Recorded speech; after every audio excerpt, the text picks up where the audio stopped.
Director Ram has always made films that had protagonists who were people that were not really in the mainstream. They are people who were pushed to the periphery and they are reacting or they are just living their lives because that's how things happen. If just because you're in the periphery doesn't mean that you stop living the life you wanted. Welcome to Cinema Express. This is Avinash Ramachandran. In this week's video review episode, we are going to look at director Ram's Paranthu starring Shiva, Mithul, Grace Antony, Aju Varghese, Anjali, and a bunch of other actors. Right from the promos, everyone's been saying a very straightforward and simple thing. This is not your typical Ram film. And they were absolutely right.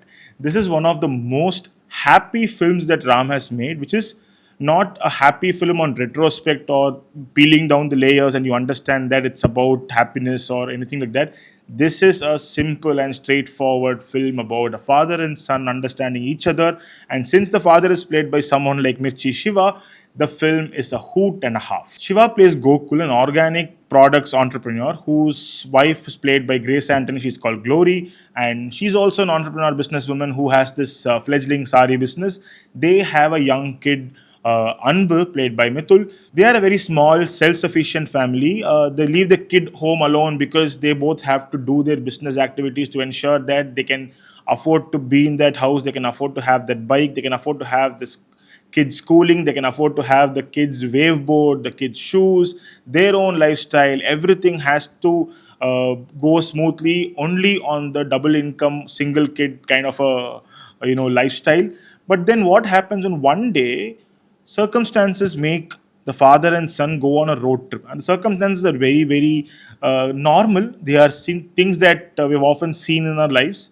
It's about EMI guy following them, asking them for immediate money. And the reason why the father and son go on a road trip is not because he's afraid of facing that loan shark. It's because he doesn't want his son to see what happens to his father in front of public, the whole shaming kind of a thing. It's interesting how these characters play out against each other because this is a kid who has matured more than his age because of the fact that he has to stay alone at home. The entire dynamics have been different since the pandemic. They've been living in a very secluded space, all that, and he is also part of a school which has students that are much higher on the class level. They're very elite, and here is someone who's not really reached that kind of place yet.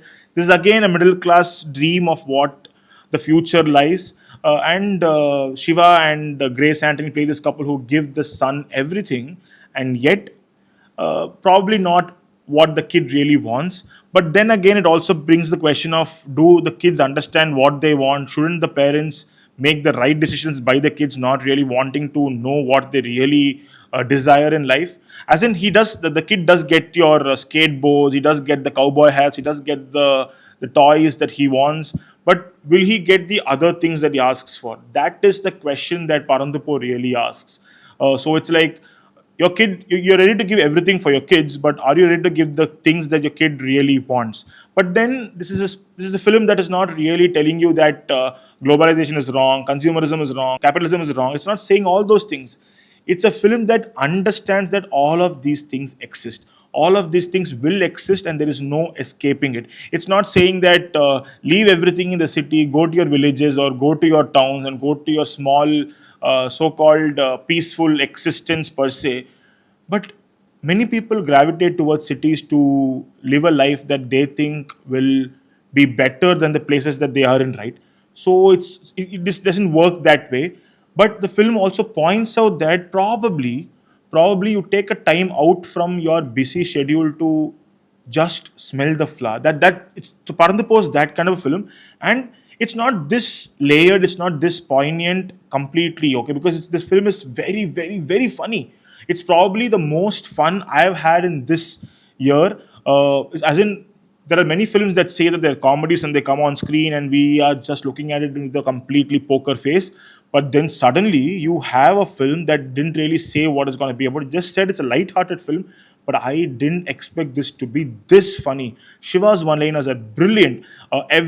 Every single time he's on screen, he does something that makes you just happy to see him on screen. He's a wonderful father to his son. There are moments where he genuinely gets angry, he genuinely gets miffed about the son's antics, but he never forgets that that's his son A, and that is an 8-year-old. The 8-year-old whose words are different than probably the 8-year-old that he was, but then he understands that it's an angst, he understands a rebellion. See, the thing is, we have seen films that talk about teenage rebellion, no? But this film is not that. It talks about a kid who's still very much a kid who wants to do things that kids want to do, like climb a tree, go up a mountain, sleep under a nice shady place that has rains as the background music. He just wants to play football. He just wants to understand how to make the noises that he hears in the forests.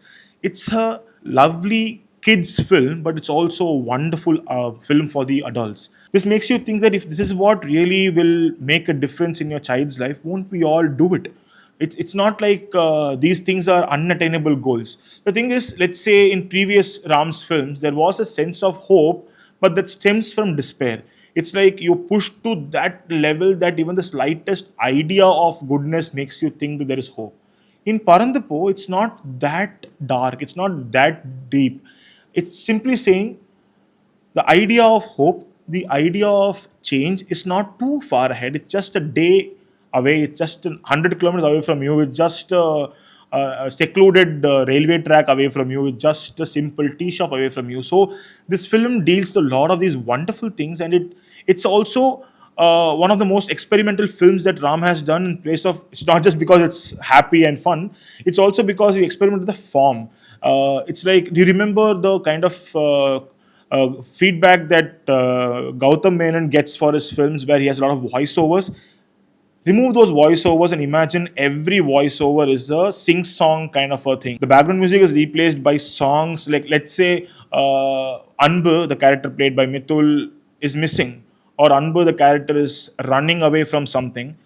The song that plays in the background tells you exactly that, but in a very musical way. It has a lot of fun with it. It says it rhymes random things with random things. Of course, you've heard the beautiful song that says Mitta is for kids, roses for men, and sunflower is for legends. So that it's very whimsical. It's very quirky, but it's not saying that it's very weird. That's a line that Ram wonderfully maintains. The film is whimsical, yes, but it never goes in territory where you like understand what's happening. So the Paranthu does need you to take that jump of faith and say that I'm ready to accept this musical treatment to Paranthu. Once you are okay with it, once you get into the world of Gokul and Anbu and their journey together, we get what Ram was trying to say. In this journey, we meet two different couples. One is played by Anjali and Aju Varghese in his Tamil debut, and then we got Vijay Yeshudas and Diya.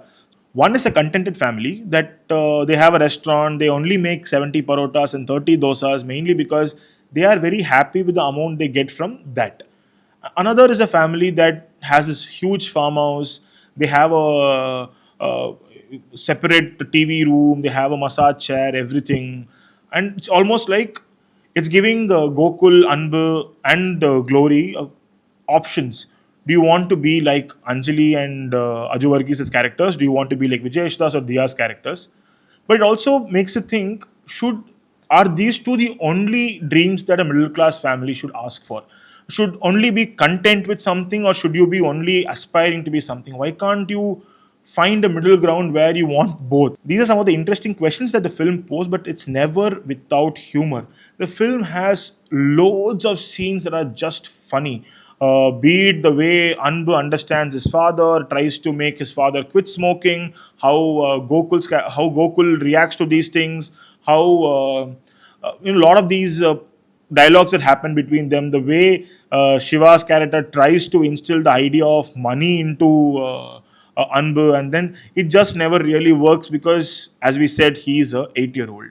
And somehow, during all of this, full points to Ram for ensuring that the mother character played by Grace Antony is not with them due to design. That she is in a expo in Coimbatore where she is for her business interest. She's gone there, and from there she's interacting with her husband.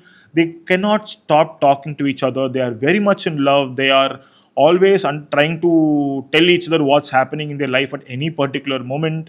It's not just because they have a kid and they want to know the what's happening with the kid. It's just that they randomly talk to each other. So it's so nice to see a married couple, a lovely married couple who has an 8-year-old kid, still find time for these small romances.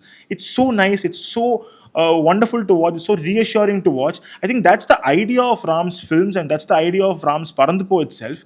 My favorite thing about the film is how they treated Grace Antony's character. See, we know people from Malayalam cinema know that she's not just a funny actor. She's wonderful serious talent. She's very very good with comedy. She has a wonderful comic timing, and this film uses her beautifully. Initially when we see her, we don't just look at her as a mother, because very easy in a father son kind of a bonding kind of a film, the mother is relegated to just being a one note character where she's just over the phone or telling her son to not do this, not do that, telling her husband to why you're doing this, why you're doing that. It was so nice to see parents allowing kids to be themselves, even even though they are parents that are not really doing that in their home, because they're constricted with the idea of schooling, they constricted with the idea of classes, online classes, payment for tuitions, this, that. Suddenly, when they are in a different atmosphere, they also feel very freeing. I thought it's a very interesting exploration of how parents can be different kind of parents when they are also not constricted by such notions of what's right, what's wrong, all those schooling, everything. See, of course, this film is not saying schools are bad. This film is not saying city life is bad, but it just says that take a break. That kind of a vibe is what this film is all about. And I loved Grace, again, coming back to Grace Antony, I loved her role because after a prolonged time of her being not just a mother, not just a wife, she's also a businesswoman. She's also someone who is married out of her religion and she has an issue with her family.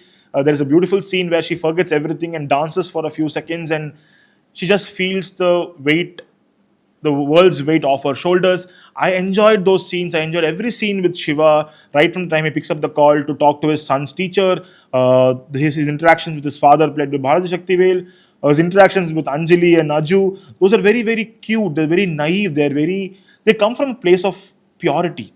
There are a lot of moments where the film could have gone into a slightly iffy territory, but understanding where Ram comes from, understanding where Ram's characters come in handy, because you never judge those characters. And interestingly, whenever there is judgment by any character in this film, they're either immediately written off, or if it's the protagonists who are judging, then they apologize. It's lovely how both Gokul and Glory apologize to people they judge very, very quickly, and those scenes play out like it's poetry. It's like wonderfully, there's a nice humor to it, there is a nice slight regret to it, there is sheepishness to it. The film is built on a lot of these moments, and the biggest theme of the film is nature, of course, and the way they've shown nature, the way Ekambaram's visuals just encompass the idea of what it means to be amidst nature. And it's generally when you see such films, when you're seeing nature being explored, you're seeing that moving away from the city, how nature calls you and all, we're almost pushed to a place of guilt. They're like, see, this is around you, and you're still wasting all this and being in a concrete jungle and not understanding what's real life all about. But Parandhu doesn't do that. It tells you that nature is always there, it's always welcoming you.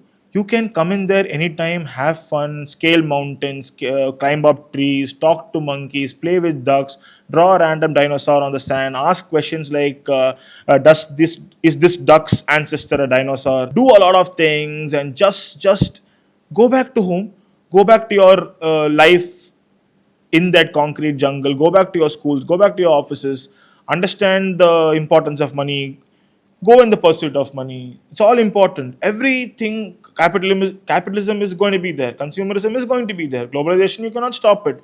You need to fight against every other person in your apartment, your school, your business, everything. But then the film just asks you to sometimes, with your family, with people you love, with people you think make you feel happy, just take a break, walk up the mountains, look at the sunrise, probably even the sunset, understand that animals are part of the society, understand the world is not just for humans, look around and see that every person is also going through something similar, probably look at the world with a lot more empathy, probably look at the world, even if they are not very kind towards you, with the kindness that you think you deserve to be seen. Just be peaceful, just be happy. You can't always be happy because the world doesn't work that way. You can't always be peaceful because the world will tell you that you can't afford to be. But you can take that decision in your hands. You can say that probably one fine day, like one Saturday or one Sunday in 3-4 months, and just say that probably today I'll decide to be happy. I'll decide to be peaceful. I'll decide that my life will not be just what the world is asking me to be. Just fly away for a while and see if you can flutter your wings long enough to understand what family, what love, what peace, what everything is all about, and still know that you can go back to the grind, because people are not meant to fly for too long, but always people are meant to think that they can fly. If you like this video review episode, do like, share, and subscribe to Cinema Express, and do let us know what you thought of the review and the film in the comment section. Until we meet in the next episode, this is Avinash Ramachandran, your friendly neighborhood. Until we meet in the next episode, this is your friendly neighborhood critic, Avinash Ramachandran, signing off. Tata.